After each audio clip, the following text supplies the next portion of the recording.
So we're 5:30 already? Depends on where I look. Okay. Which watch I use? Very well. Well, I'll wait the next 6 seconds, 4 seconds, 3 seconds, 2 seconds, 1 second.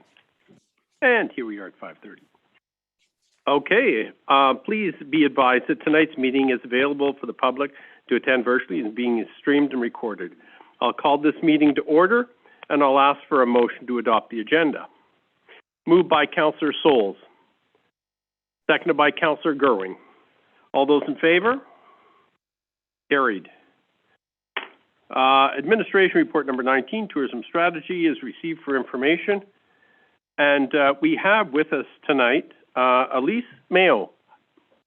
Hello. Everyone. Hello. Elise, I'll start with the introductions. We have, we're good? I heard a ding. Oh, just a reminder. Very well. Elise, starting from your left is Mrs. Jaylene McIver, our Director of Corporate Services. Mrs. Teresa Hansen, Deputy Director of Corporate Services. Hi. Councillor Gerwing. Hello, Laurie. Myself, Mayor Gary Foster. Councillor Danny Souls. Hello. Councillor Todd Penny. Our Corporate Administrator, Mr. Scott Berry. Our Deputy CAO, Mrs. Laval. And off camera, where you can't see him, is our Building Inspector, Mr. Sean O'Shaughnessy. Okay. Can you see me all right? I'm a little dark here. I apologize for that. I look very tan, but I'm not. Oh, there you go. I am, yeah. Can I start? Yeah. Go ahead, Ms. Mayo. You go right ahead. Yes, thank you. Thank you very much. I just want to say that it's really nice to see people around a table in the same room. It's been a while since I've had a Zoom call in this fashion, so I'm thrilled and hope that it still exists. And then I am talking to you from North Vancouver, from a different office because I had some server problem today. But I am connected and I am pleased to be here. So thank you for joining tonight. Great turnout. And Elise, I forgot to introduce the people on the screen. I did the entire room and I forgot to introduce the screen. So on your screen, in the red shirt is Councillor Roper. In the blue shirt is Councillor Andrews. And of course, we have Miss Krista Vandersteen, our tourism coordinator, amongst other things. Yes, thank you very much. Thank you. And I just want to acknowledge that Krista has been doing a great job. I feel that we're almost friends by now. We've done a lot of consultation in the community. We met Lorraine, sorry for my accent. Hello. You'll detect a little French-Canadian accent. I've been in BC for about 25 years now. The nature called, the mountains, the ocean, and went on a ski holiday and never came back. So here I am in North Vancouver, and I had a chance to, one of my last posting before starting my own business, my consulting business called EM Adventure Marketing. I had the pleasure to work for Destination Canada in the good old days, the pre-Olympics and Olympics, and 2 years following the Olympics. And I had a chance to visit the entire country, all the way to Nunavut, spend some time in small community in northern BC, and understand very well the landscape. So I just want to say that I wish I was with you today to present and to interview people in person. We've had great connection through the Zoom screen, so I can only imagine how much in trouble I would get maybe. So yeah, I'm thrilled to have a chance to present to you what we started working on the tourism strategy. Very, very excited. I am collaborating with Banneken Travel, which is an excellent small strategic firm. And my colleague, Zach Vanas, who is unfortunately unable to to join us tonight. So I am going to lead the presentation. And Krista, please don't be afraid to interrupt me. Sometimes I know I get excited. And I'm starting to shape the vision right now for your region, and I hope you will enjoy it as much as I do. I know that some of you in the room have participated in some strategic planning sessions before. I had the pleasure to review about 8 different documents in the past, between 2007 until 2020. So I've read a lot of different visions about your destinations and great recommendations. Some have taken place, some have not. So we cross over the information and we're trying to shape a new vision.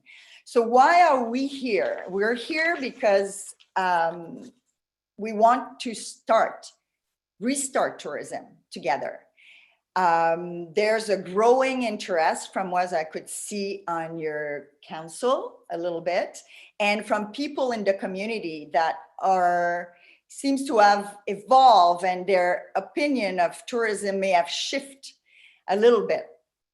So we're quite happy to set the vision with you. So we are here to reset tourism, reset the vision with you, and to combine all the information that we gather and move forward. So Krista was very clear. We will deliver a strategy that is visionary and also with practical actionable recommendations. So I just want to say that. So you will see something concrete. So we have, as I said, we've reviewed a lot of documents. Very interesting. And I truly enjoy your last 2019, I think, economic strategy from the council. It was a lot of information there, and I enjoy working, going through the 6 pages talking about tourism and setting a vision for tourism. So that was very, very insightful. So, and please don't hesitate to interrupt me or add from your perception, because you all have different perception from being locals there. So yeah, we can change the slide. So right now, as I said, so we're setting the new vision in this very interesting times, and we will target a domestic traveler and a post-COVID travelers that have different needs in these strange times. So we can change the slide. Thank you. So let's just review a little bit how is tourism right now? How important is tourism? So pre-COVID, tourism represented a $2 trillion industry globally. It is incredible. It has grown, and in Canada, $20.5 billion. In BC alone, $20.5 billion. So we see that there was a major increase, 50% increase since 2007.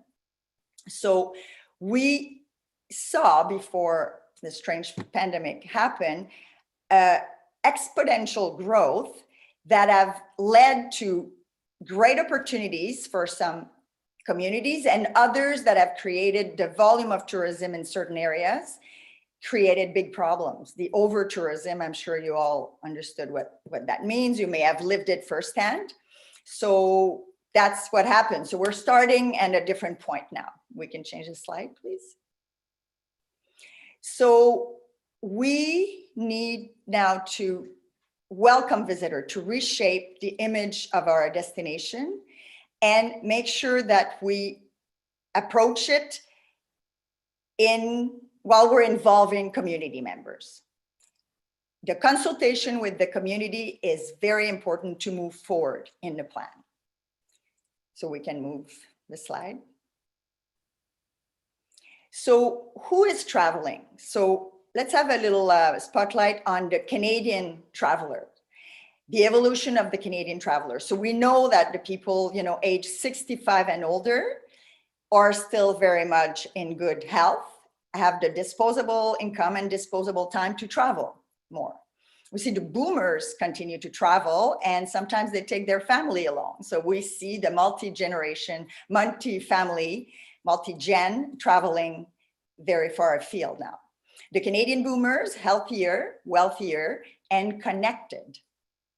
So this year, the oldest boomers start turning, 75 to 10 million millennials. So the millennials, which the image is changing, are very successful and has a lot of disposable income, and they tend to go in a more adventurous way further afield. And now they will work remotely as well. And then we will see that out of this, a new movement is emerging. And there's other market, but we will not address it now. Please, we can change. So the trend. So we increase, okay, we see that the Canadian population has increased, the diversity in our population, and we see that there's a lot of focus now on the domestic market and the Asian Canadians that are born here and that are living in Canada for a reason, and very active and very interesting in the outdoor adventure experiences. We see also the Asian Canadian and the luxury travel. So the active luxury traveler is said to be the first segment to travel post-COVID. They've already traveling right now in different places. They fly with their own jets and they go to different places in Africa and so on. So right now we will see that. And talking to some of your operators, we see that some have already have bookings in the books to cater to that market. We see that people are getting wealthier while there's people getting poorer. So the discrepancy is quite significant, but the people that have the means to travel go further afield, as we said. And the growth of the global adventure travel market is incredible. So we believe that you guys are very well positioned with all your beautiful nature, and I will go in details further up. Please, Jane. So what does it mean for you having a tourism strategy and a tourism vision? It means a lot for the community. It creates jobs, employment in hotels, museum, restaurant, as well as secondary employment. The tourism dollar travel far. Gas station, grocery, retail, cafes. It also brings some excitement in the community. And God knows the Northern spirit is there, and people, once they go, they connect, and sure they want to stay longer. And that will be our goal. So by nature, tourism bring a lot of money in the region and bring some diversity in the community and engagement, as I said. So that directly and indirectly provide everybody a stake, as we say, in the tourism vision. Next slide, please. So it helps develop the community, as we said. It benefits also the local. So we talk about trail infrastructure. We talked about improving the infrastructure and the services. So residents can also enjoy. So your investment is investing also in your people and the state of the municipality and the town. So it also helps celebrating your heritage, celebrating the connection with travelers from different markets and also between you. So it's a bonding agent. The next slide, please.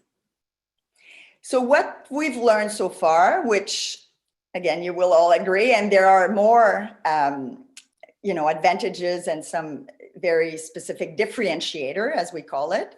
So we've learned from talking to everybody that wildlife and nature is something that differentiate the Northern Rockies. The rich history and the culture is another, as well as the remoteness and disconnection. And this one, the remoteness was seen in the pre-COVID days as a challenge, even a disadvantage for many.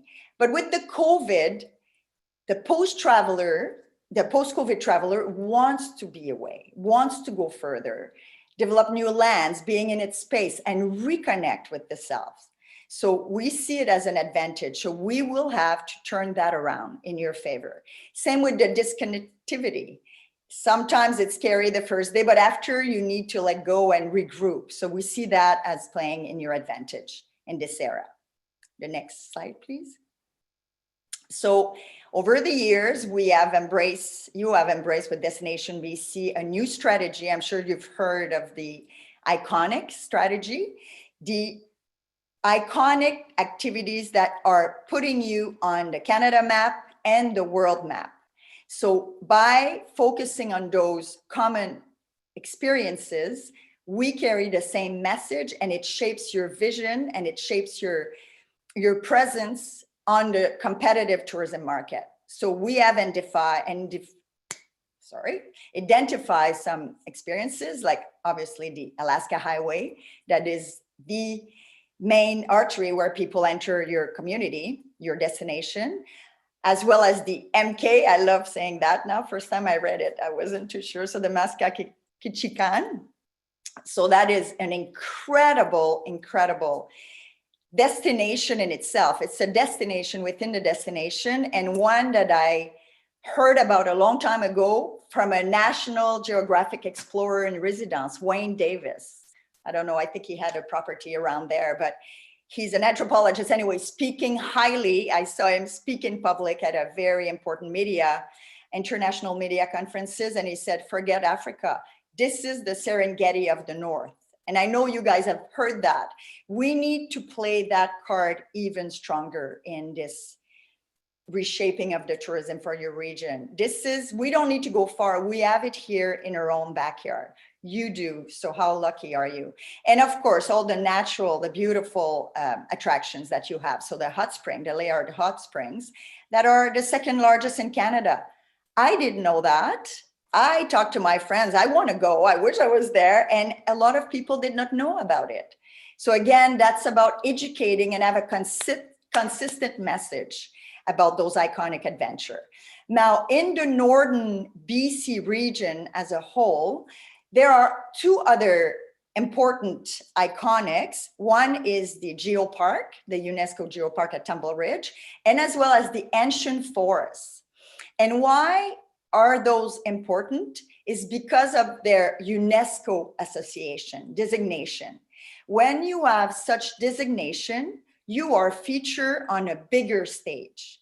So having that in your backyard matters. Now, reading the information, I understand that the MK has applied for a geopark as well, which is very interesting.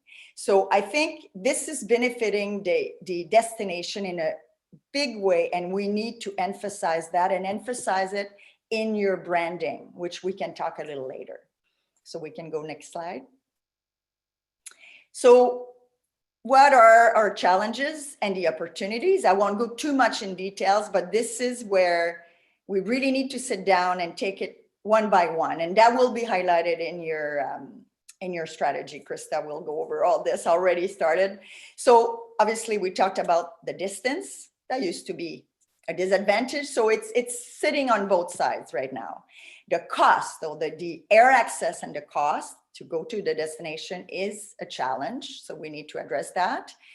Also, as I said, the lack of association with the region. We know the big nature, we know the space, we know the friendly people, the friendly culture, but as a whole, when we say it, I think we can reinforce and have a bigger association, create through the imagery and how we showcase in the world a stronger message about what you already have. Also, we saw that there's possibly a lack of resource, of time, or other priority that comes first, but it's been a challenge through all the research that has been done to implement the great recommendations that has been, on the table for a while. Things have changed, but some are the same, and hopefully this time around being the reset of travel and seeing it in your advantage with the traveler's need changing. Hopefully some of the recommendation can be implemented, and some faster than others. And also we see a limit on, training and tourism readiness. You don't have a resort background, a resort town background, but it's easy to engage the community and train them into welcoming travelers, and to encourage people to be a traveler in their own region and become their own advocate.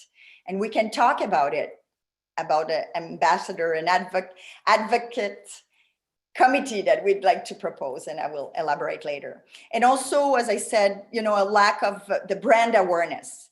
It's important that we work collectively with Northern BC Tourism Association as well as Destination BC. Nature, obviously, is our asset. People are craving it. And I think the brand needs to reflect specifically your uniqueness within that beautiful scenery and activities that we could do.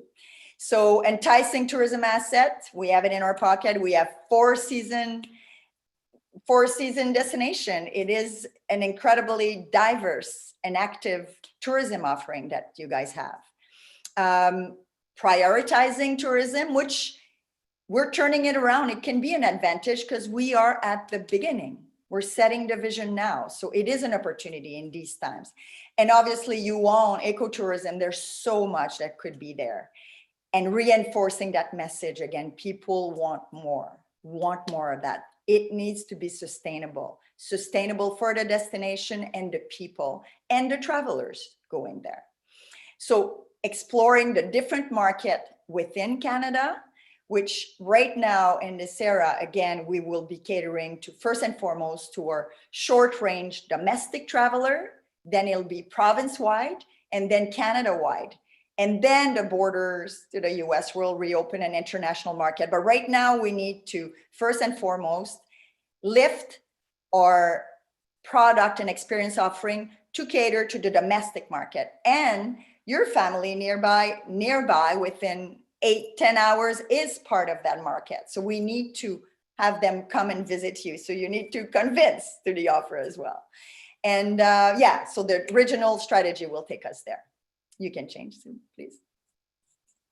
So what have we discussed so far with, you know, many residents and committee? I think we've talked to 40 people in the past 3 weeks. It's been very interesting. It's been great gathering the notes, and now a lot of the same comment came, a lot of excitement to talk to us. A lot of people have engaged, and hopefully they will engage further to know about the end result of that strategy. So we've asked people, you know, what would you like out of this strategy?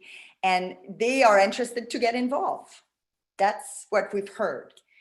So we can change the slide again. So what they want to feel a tourism pride for the place, welcome people in their town, in their region, being proud of it. They want tourism to start engaging the community again, bring some new energy in the community, in the region. They want us to embrace, as I said, the nature and the wildlife and the sustainable asset that you already have, and to make sure we maintain that we don't create a destination where those things are taken away instead of investing in.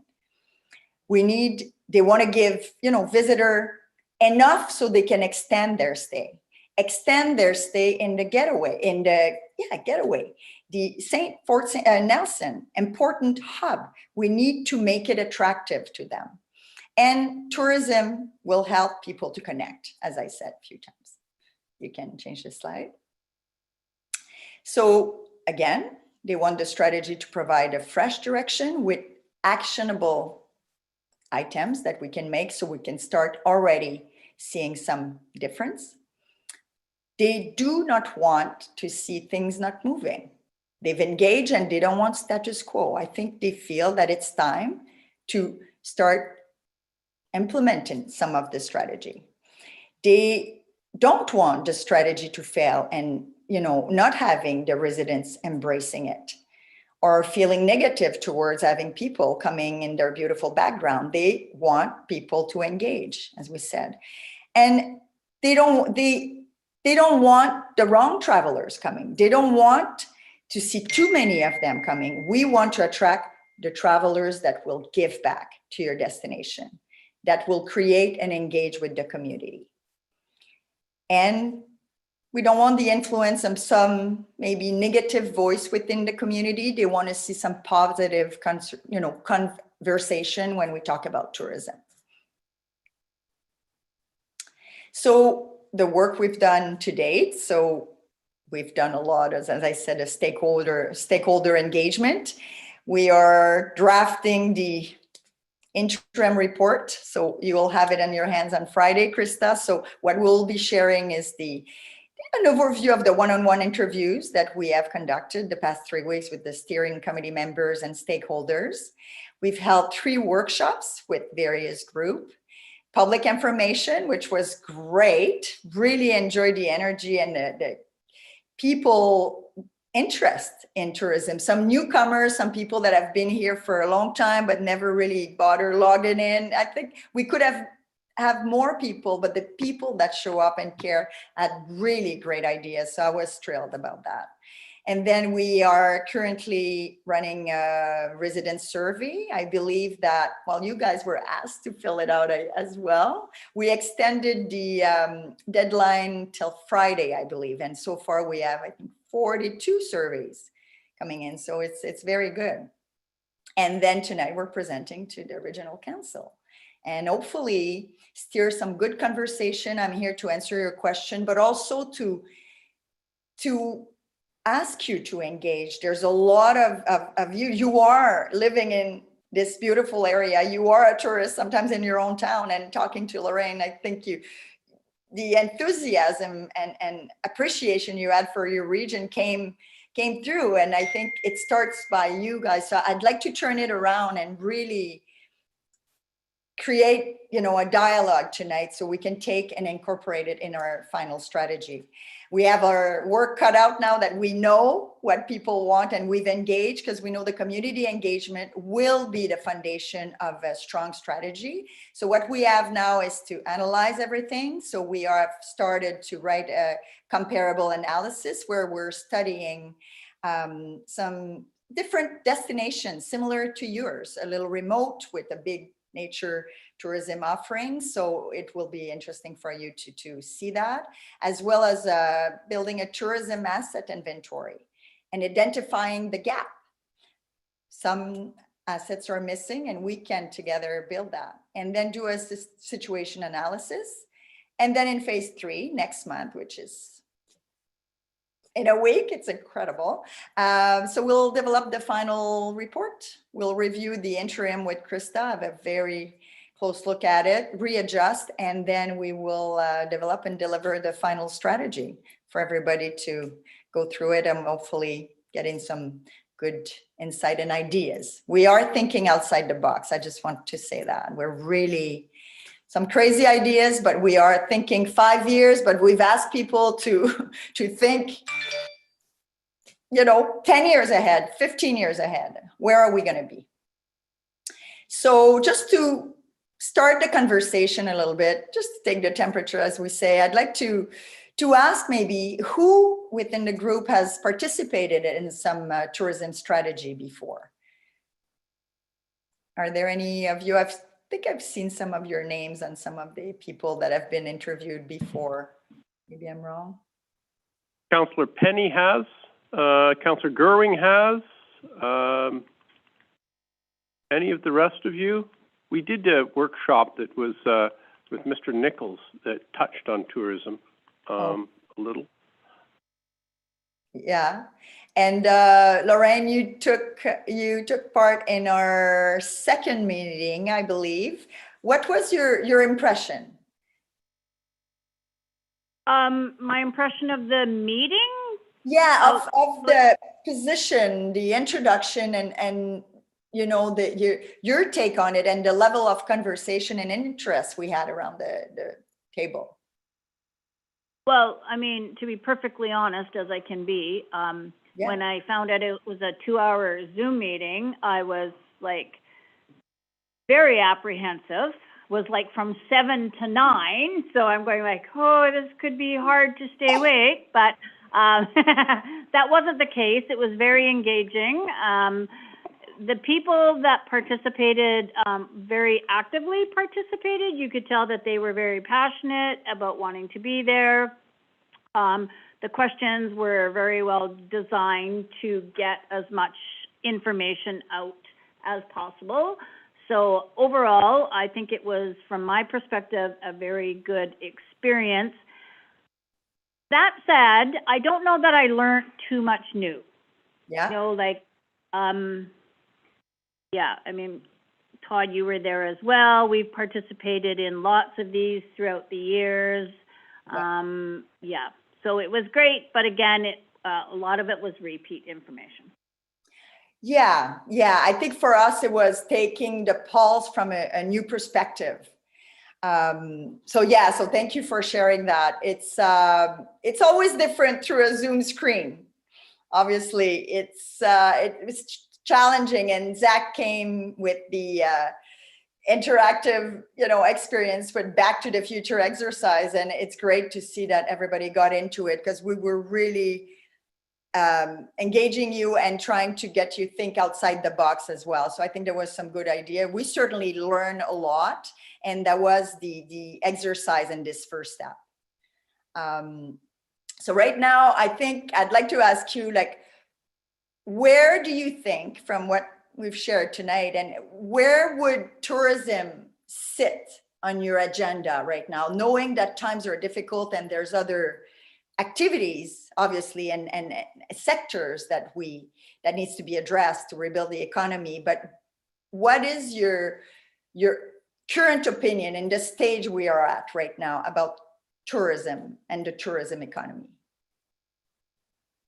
Well, Richard. Elise, I guess I'll start by answering that question. We have oil and gas in this region, we have forestry, and we have tourism, and those are the three economic drivers. But when forestry and oil and gas are busy, tourism sort of gets left behind, and we didn't really want to see that again. We want tourism to become one of those economic pillars of our community and to help drive the economy forward, good times or bad times. I guess my sense is that sometimes there's lots of people in the tourism industry, but they don't have much in the way of coordination of how they can all work together to build this industry. And I sort of look for something that will do that will build this industry and act as a bit of a coordinator for the people and the operators that are out there now. We've had various people that have come along and done parts of this, but I think it lacks a little coordination. Are there any other councillors who have any other things to say regarding this? Councillor Gerwing. So not to be a downer here or anything, but I noticed in your presentation under challenges, and maybe I just missed it, but what I see one of the huge challenges is a lack of infrastructure. So by that I mean, like, even operators, we are challenged in terms of transportation.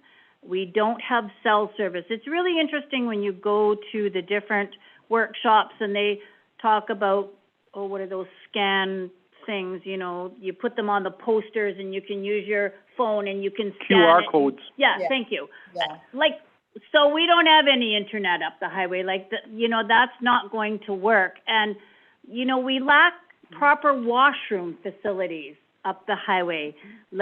We lack emergency services up the highway. We lack access to health services throughout the region. So all of these basic infrastructure pillars, I believe, are missing. And so I often think, too, that we have had a number of really great reports. And as you've mentioned, some items were actioned and some items weren't. And I believe part of it could be is we don't have the infrastructure to actually get it off and running. Absolutely. And that is becoming obvious. There's a lot of basic needs that the destination has to address. You are exactly right. And right now, I mean, it is all, and it's a little micro, and I'm glad we're bringing it up because it's too small right now to table it, but I will address it because the basic need to be in place and the coherence between all the various groups that are marketing their experiences and their product offering are not cohesive. They each do their own thing. And we've got very active tourism association, and certainly Destination BC is an exemplary, they are the best tourism leader in this country. But when it comes to a regional level, it is divided. And you have some, we call them product cluster, that should really unite. And by example, knowing that the first segment, traveling segment that will reignite post-COVID is a more affluent traveler that has the disposable income and the time to go where they want to go. And we know that they can fly into those remote lodges. And we know there's some incredible lodges out there. They know each other, but they're all busy running their business. We need to create, by example, a marketing piece that would market that product to the world. World-class fishing, no doubt, like incredible things that people need to know. We need to be a little more aggressive. In the campground, in the road tripper, as we call them, there will be many. This is the way to travel right now. The Alaska Highway will be busier. Those are the projections. Are you ready to welcome people?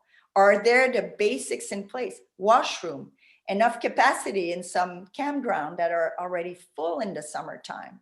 So some of the things that you mentioned need to be addressed, and that is the basic. And from there we can build up.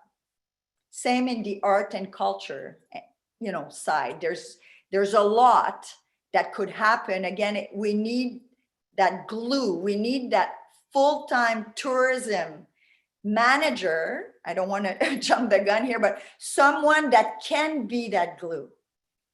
Because the knowledge is in the room.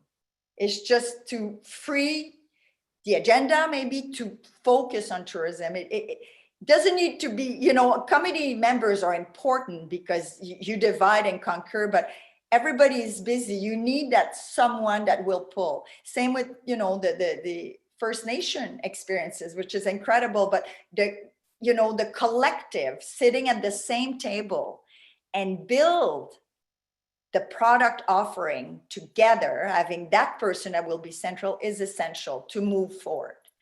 That will come clear on the strategy. Any other comments, councillors? Councillor Penny, did you have any thoughts on that?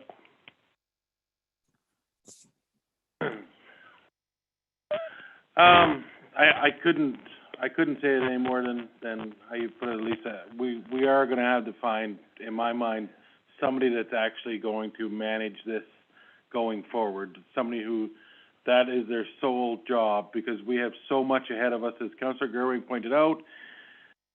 We have everything that you could ever wish for in a destination, but we're so far away from having it ready. As with the basic services, as Councillor Gerwig pointed out, bathroom services alone. How embarrassing that we have such a world-class drive from somebody who, I've driven this Alaska Highway from mile zero to Fairbanks several times, and by far we have the most beautiful section of the highway. We have the most active wildlife. We have everything that you could ever ask for until you gotta go. And it's really evident when you enter into the Yukon and you see perfectly timed rest areas with really nice washroom facilities, and they don't have the views, they don't have the wildlife, they don't have everything that we have here, but they have the washroom facilities, which is huge, and they have more periodic self-service, so it makes people feel more welcome. So yeah, I think for me, in my mind, is the next step is to really make a decision on whether the Northern Rockies is going to invest in a industry that has almost limitless possibilities. Mm-hmm. And the first step to that would be to put somebody in place to help it all, as you said, come together. Mm-hmm. and develop it further. So. Yeah, you have incredible tourism assets, some that your neighbor, Yukon, who was not committed to tourism, and I've seen it firsthand. The past 7 years, we've seen their growth. And we talked just about the Northern Lights, an experience you guys share. The territories, you guys have it. Love the imagery about it, like Fort Nelson, like in this. And you can own this, but you need the investment. You need someone that believes, an entrepreneur that will be, confident that he can invest in that. If you build some very creative accommodation, think of Sweden, Northern Lights, dome, hotels, they can look at it from their dome. There's so many programming that you could do around, night photography workshop. Like you could really capitalize on something you already started with the festival that unfortunately was canceled 2 years in a row. But I think you ignited that, and you saw that the investment that was made paid off. And it was just in year 2, you had people from international destination coming in for it. This is just the tip of the iceberg. You could own that. Same with that. It's not a trend, but the sustainable approach that we want to propose and you clearly told us, with the responsible hunting, by example, or the agriculture and the farm to table, where we're talking about it. We know food tourism is huge, and it's complementary to the activities that people would go. Why not a forest to feast? A wild meat festival where you bring the celebrity chef and you do it the way that, how it was. It's sustainable. It's the real hunting. You're not supporting, the big industry. You are looking after the land and the wildlife and learning about it, learning to appreciate it. You own a lot of it. You have it. It's just having the confidence and believing on it, and having the backup for people to step up and say, we can do this. But it needs someone in place, and it needs investors that believe in it. You don't build it overnight, but I think this, and I don't want to say opportunities with COVID, it's just not right, but we have the chance to reset the clock, to start fresh. The world is doing this, and you have all the elements for the post-COVID travelers. So I think when you sit down together and debrief, keep that in mind. The assets are there. They don't want to go. They don't want to go in urban centers. They don't want crowds. They want to go with their favorite people outside. So right now there's a movement called the revenge travelers. We all trap. Like at the moment we can go, will you go? Like, I want to go. I want to go to Northern Rockies. That's the first place I'm going to go. Like this is, we all crave traveling.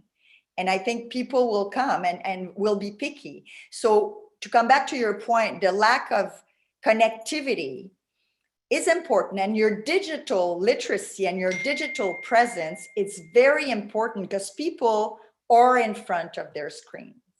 They are planning, they're scanning through their social media and through website, doing their research. All the research work around the world is saying so.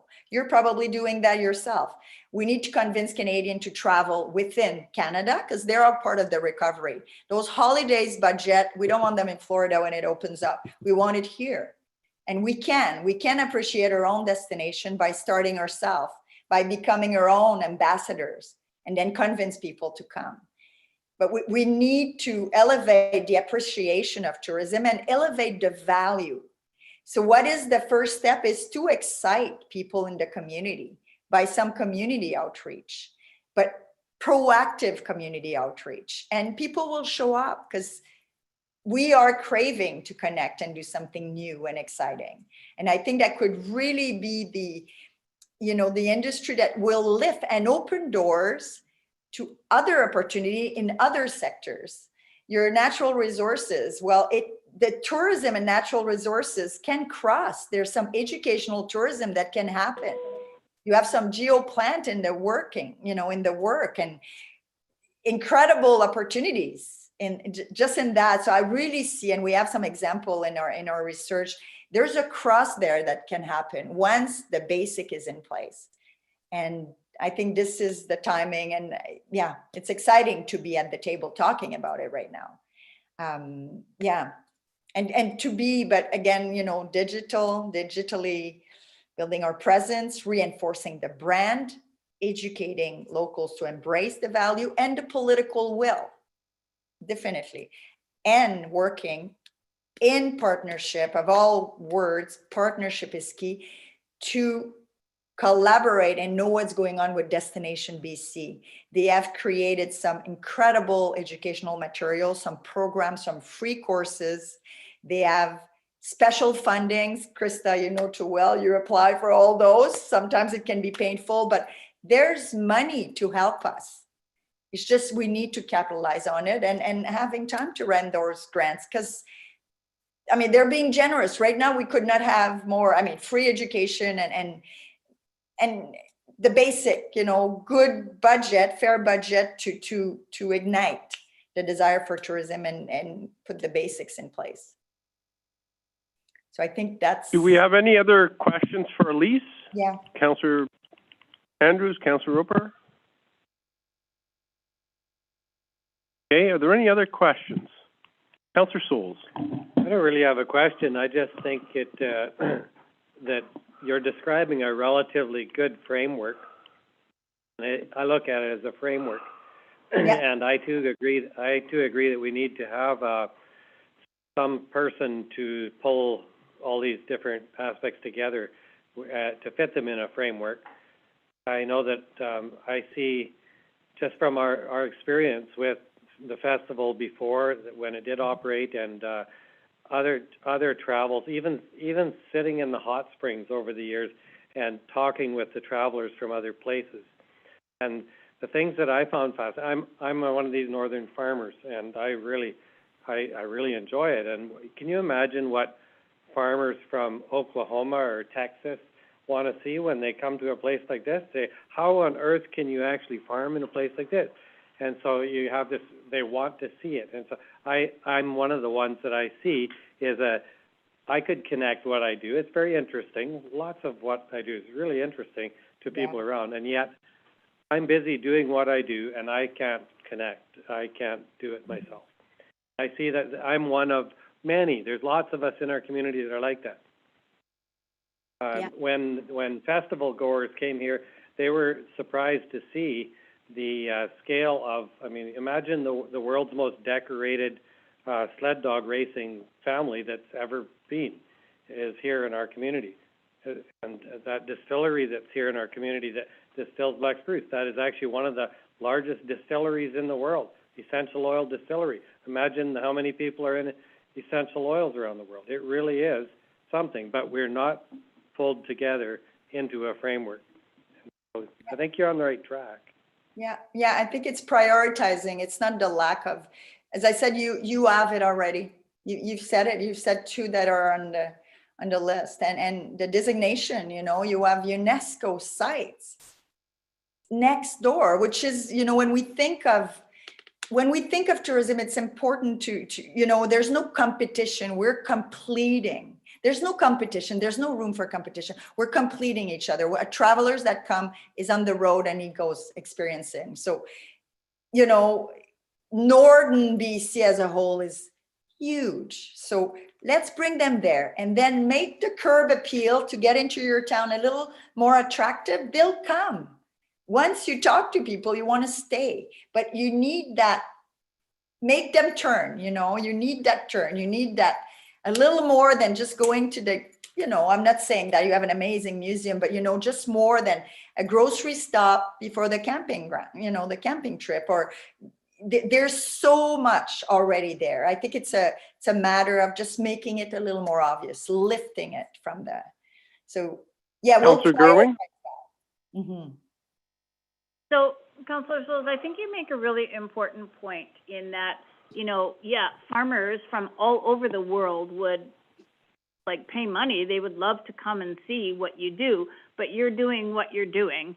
And this is the thing is I think it's worth having a conversation as to what role does local government actually play in developing infrastructure, tourism infrastructure, right? Because I don't see it as our role to be starting a lodge or something. I don't necessary, maybe you all do, but you know what, I think it's worth having a conversation, because like really, what is our role? If we don't have the investors to invest in the infrastructure, then yeah, we can do what we can do to bring people in here, but we need to have that infrastructure to make the stay a great stay.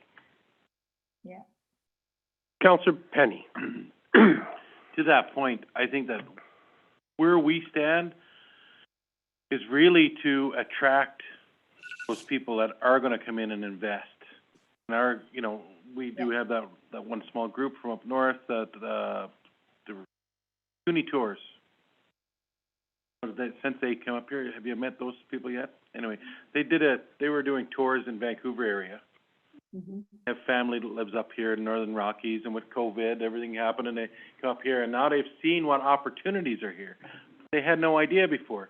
So I think our role as council, as the town, we need to, the first step is to attract people that are going to come in and invest.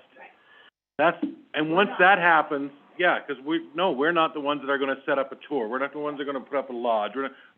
But we need to attract, no different than we try to attract wood companies to come in here and utilize our fiber. We need to get companies to come in here, whether it be from inside the community, you know, once we show the opportunities there, or if we get people to come in from outside the community. Same idea. It's an industry that could help sustain the Northern Rockies, and we need to put as much effort into selling it to investors as we have with anything else. Councillor Andrews. Wouldn't a big part of that be marketing? Looking for marketing companies that specifically specialize in marketing that aspect of our community? Very much so. Councillor Penny, I think the question was to you. Without a doubt, but to get back to a point made earlier, is we need somebody who is actually going to coordinate all this effort.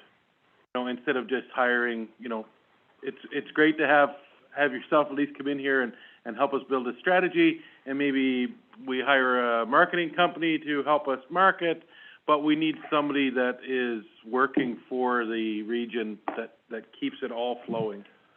Councillor Gerving, I'll ask you, and then Elise, I'll ask you to wrap it up as we're nearing the end of our meeting. Councillor Gerving. Thank you. So I'm thinking, like, even before the tourism coordinator or whatever we would call him or her, so, you know, remember how we created that investment package for our Aspen? It's almost like we need to do something, and we got a grant for that, by the way. It's almost like we need to do something like that to attract investment in the tourism sector. So, you know, maybe we can not lose sight of that. Might be an idea moving forward as well. Elise, you want to wrap it up? Yes. Okay. Yes, well, thank you very much for your participation and your enthusiasm as well. I think that we all recognize the need to have someone or create a position to have a full-time person to be the glue, to bring all those investment. I love the idea of the package. I wish we could elaborate more on that. We might follow up. I think it's to, I guess, in our work, what I'll make a point, and it might be a little micro, but we'll put some order of what needs to be done first. Some is not that complicated. Some is a little more. It's more long-term, but in the short term, there's a lot that could be done, and it's at the community engagement, and it's by educating the community that of your product offering. Did you know that Dad Lodge does that? You know, create a media campaign, local media, share the stories of Wayne and share the stories of the owner of the, you know, Fort Nelson Museum. And there's incredible, as you said, the Doug Musher, you know, like the sleigh rides, there's so many, the festival owners, the farmers' stories. Like, I think you just do storytelling about those people, do some contesting, engagement, so people can go experience it while we cannot travel very far. So you guys appreciate what you've got in your own backyard. It's so big. I'm sure, you know, a lot of people do not know all the incredible experiences that are available. So it's just entice them to come, make it appealing and make it easy. Just with the Trail Society, which I didn't have a chance to talk at length with, but just that, make the trail access easier. The signage, it's a little scary to go in the backcountry, like just help people just by guiding services to go and decide. So these are all like, as I said, at the micro level, but I think right now we'll try to put some order to make it easier with the obvious, and then the creative that can be put together when we have the funding in place. So we'll have some concrete actionable item like Krista clearly asked. We'll gather all the ideas, and in our recommendation, we'll try to give you the material so you can build it in your investment package, tourism investment package. I love the idea.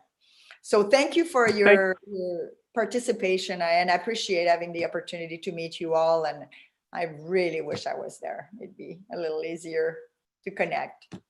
Thank you. Thank you, Elise. We appreciate very much your time and efforts here. Yeah, my pleasure. Thank you. Thank you. Krista. Thank you. Bye-bye. Bye-bye. Thank you.